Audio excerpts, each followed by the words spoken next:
lateral line stretch. So this drill, what we're doing is we're kind of using the squat rack here, which is mimicking a door jamb.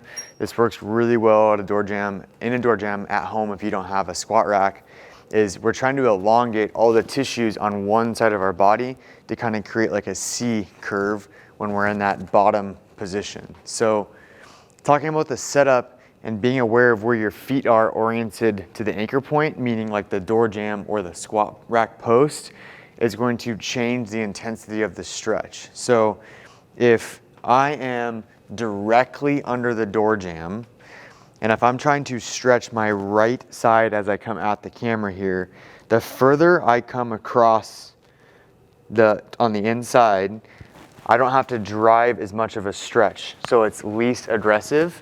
And if my foot is back further, it allows me to kind of go into flexion. So it's not as aggressive either, unless I'm trying to target some specific tissue in my low back. But in order for it to be like an entire stretch across the line, a way that I can make it not as intense is I can scoot back and I can scoot in the door. Now, if I want to really elongate all those tissues, I'll get closer and I'll kind of come up to the midline, because that's going to get more of my body pushing out on the outside of the anchor point, which is going to kind of physics increase the lever arm, which is going to put more load into the lateral side of my body. So oftentimes what we'll see is when people go to do this, they don't keep everything in a straight line. So my right shoulder should be above my right foot. And that's what's going to elongate that tissue on the side of my body. And people are going to feel a stretch maybe starting at their armpit, all the way down to their side, into their hip, and then maybe even down at the foot and ankle. So relative to what your range of motion is and what you can tolerate, I would say start with that least aggressive position. So if I'm stretching my right, I'm going to scoot straight back from the door jamb. I'm going to come inside the door jamb. I'm going to step across with my left foot, sink my hips to the right, hold on with my arms. If I don't feel much of a stretch, I can scoot my foot forward, then come across.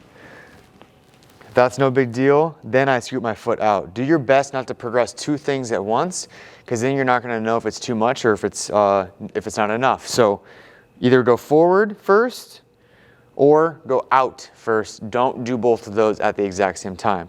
And again, the most aggressive version of the stretch is going to be having my foot on the outside of the door jamb, stepping across, holding on to my anchor point, and then sinking my hips toward the camera. If I was going to do the left side, it would be the same exact setup, just opposite direction. So my left foot to be aggressive, outside of the door jamb. My right foot's coming across, shifting my hips toward the camera. Now keeping my left shoulder stacked above my left ankle and sinking through those hips, holding onto my arms, coming back out of that. The duration of the hold and the stretch is going to be different for everybody. So look at your programming. Within your programming, the duration of the hold should be dictated in the notes section. If it's not there, reach out and we'll get back to you as soon as we can.